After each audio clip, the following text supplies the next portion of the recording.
food gang, whoever. I don't know what we're gonna call this thing. I'm just hoping something comes out naturally. And then we can just roll with it.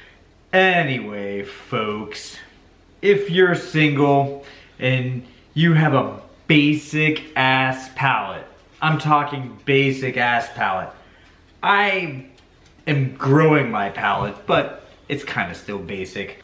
I guess what I'm getting at is if you're the kind of person that goes to a restaurant and orders chicken fingers and you're an adult, this episode is gonna be for you. If you are a single dad, single mom, or you don't have to be single at all. If you're a parent and you wanna make some chicken fingers for your kids, this episode is gonna be for you.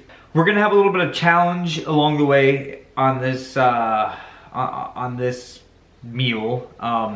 The grocery store did not have like pre-cut chicken fingers. They only had chicken breasts. So I'm gonna have to cut the chicken breast down into chicken fingers. And then once we get that done, we're gonna marinate it. I'm gonna marinate it for about 2 hours. And then the next thing that we're gonna do is we'll bread them. And then instead of deep frying them, we're gonna keep these somewhat healthy. We are going to use the air fryer. I have never used this air fryer for air frying. We're gonna give that a shot. We're gonna see how the chicken turns out using that. I have no idea. It could be a disaster. We're gonna find out together. All right, so in the meantime, here's what we're gonna need. Cutting board. I'm gonna have to cut this chicken breast. Nice knife. We've got some salt, and that's gonna go into the marinade. We're gonna do buttermilk. So here's gourmet buttermilk. So we're gonna use some buttermilk. Of course, the chicken breasts. And then I'm gonna get a bowl. Well, we're gonna be using a large Ziploc baggie like this. We're gonna be using this to put the marinade in and to put the chicken breast in. But then we're gonna set it in this bowl in case there's any leaks. It doesn't leak all over the refrigerator. It'll leak and stay in this bowl. So that's a little tip for you. Oh, and I can't forget.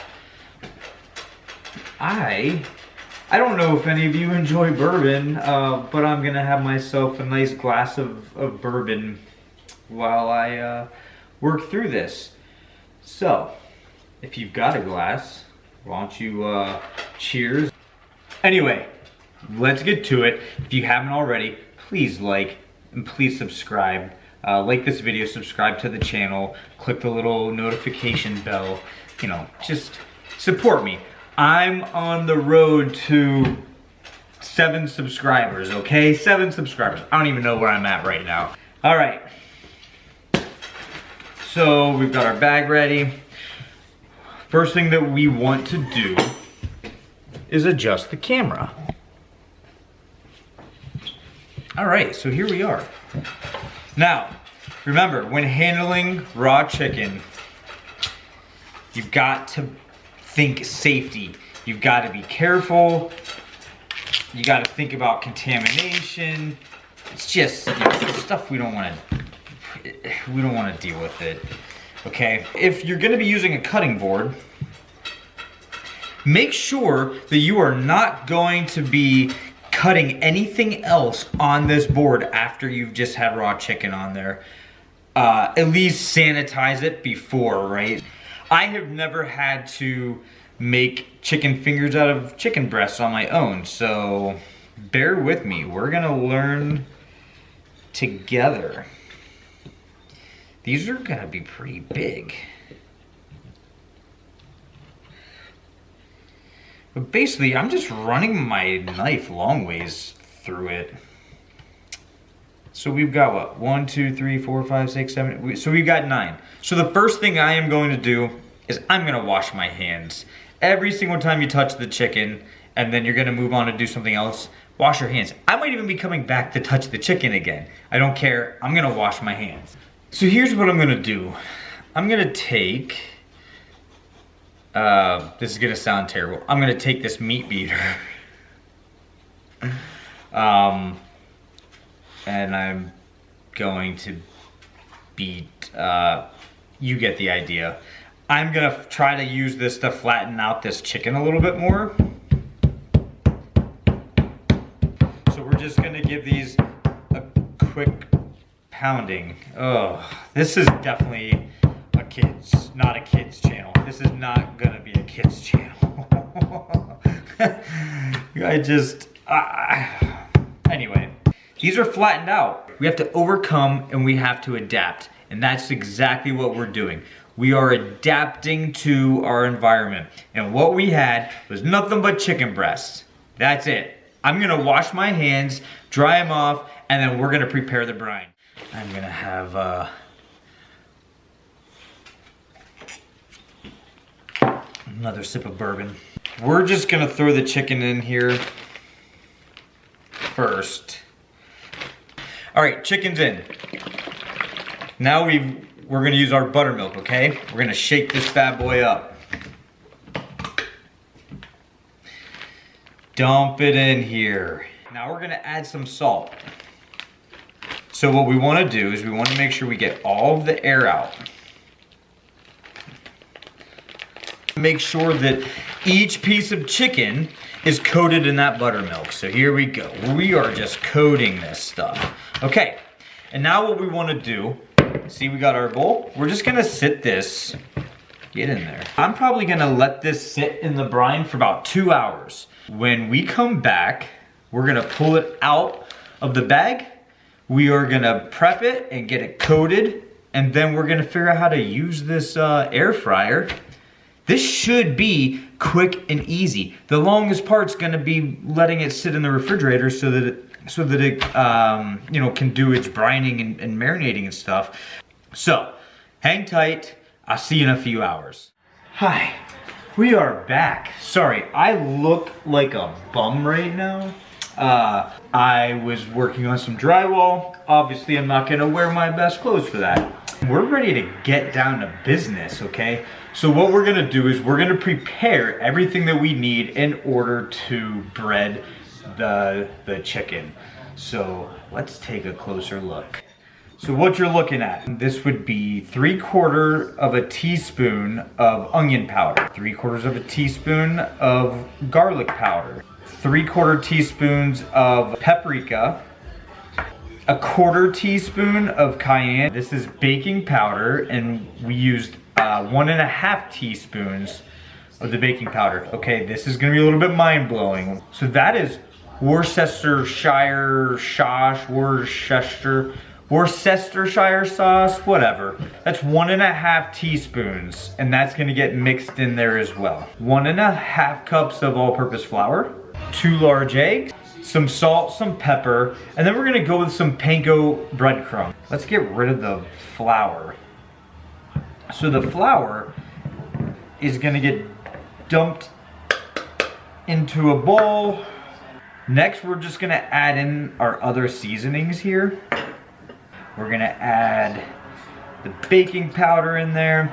We are not going to add the Worcestershire sauce. One of my favorite sauces, by the way. Great on a burger, man. There you go. Everything's in there. You know what we forgot? We forgot our pepper. I like fresh cracked black pepper. So I'm just adding salt. This mixture is good, okay? We're gonna set that off to the side. This is where we're gonna combine our panko, our eggs, our buttermilk, and our you know, this Worcestershire sauce. 1/2 cup of panko.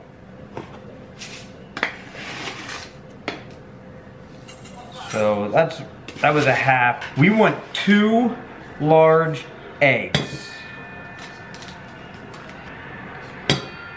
Add the rest of our buttermilk.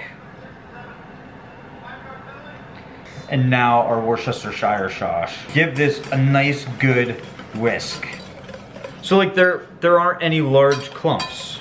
This is going to get messy. Take the chicken out of the brine. Dip it in here. So dip it in the dry mixture, then dip it in the panko mixture, and then we're gonna sit it on a baking sheet. We're gonna throw them in the air fryer. If you have an air fryer, you want to go 400 degrees for about 13 to 15 minutes. You can use the tongs. We're reaching in. Gonna shake off some of that. Drop it in and flip it. Make sure it gets nice and coated.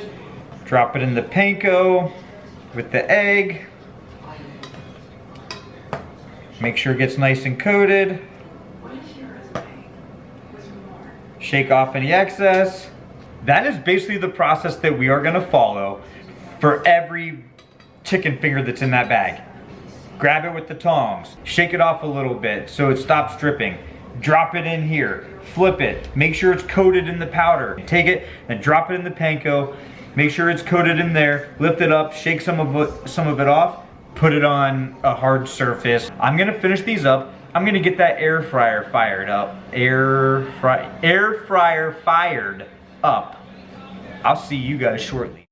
This is the caloric air fryer. I've never used it on air fry mode, so this will be the first time. I like it though, I like the double doors. We're gonna open it up. We're gonna put these 6 pieces of chicken in. Hopefully they will all fit in a manner that is not gonna cause them to touch each other and hopefully cook properly.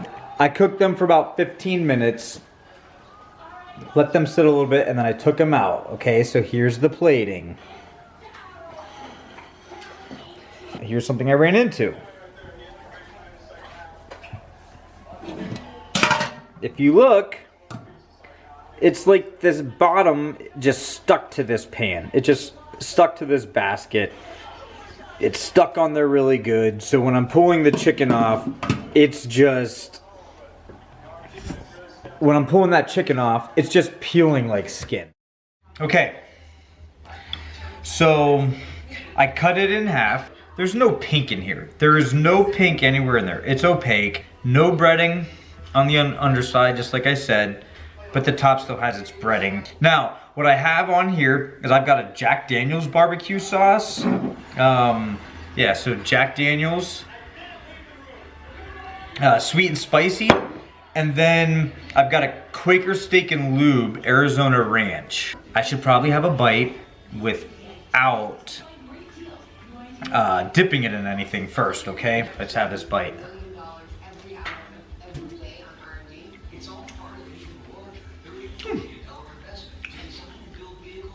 Wow. Wow, that is interesting. It's crispy. It's very crispy. It's cooked. I think I would have let these brine overnight, to be honest with you. I think that would have been the better move, is to let them go overnight, or at least, 12 hours. If you do it before you go into work, do it in the morning. Do it in the refrigerator. Let it brine the whole time you're at work. Then when you get home, pull it out. I think you would get more of that buttermilk flavor. So crispy, cooked, it's juicy. I can get that cayenne. I'm not really getting a lot of garlic. I'm not really getting a lot of the onion powder. So for me, I like those, so maybe I would just add more. If this is your first time making it, you would be proud of yourself. I think you would absolutely be proud of yourself. You would be impressed. We literally took our own, chicken breast that we made into chicken fingers, made a brine, put them in the brine, then we went and we freaking breaded these things, and then panko, like, come on. That's, if you have never really cooked anything that you couldn't just microwave or whatever, that is impressive, okay? If you made it this long, do me a favor. Like this video, share this video, click the bell to get notifications, and please subscribe. All right, this has been Single Guy Food. Until next time, take it easy. I lied. I'm back real quick. I figured out what was ripping the breading off. So if you look, it's a basket, right? It's a screen. So what happened is that breading basically seeped through the screen, and then it cooked before it could drip down. But because there was baking soda or baking powder, whatever I used, baking powder in there, as it was cooking, it was expanding and crisping up on the other side of the screen. So it basically dripped through and then baked on this side and got too big to be pulled back through the screen. So that's why the bottoms were ripping off. Anyways, I had to share with you. All right, now I'm out. Peace.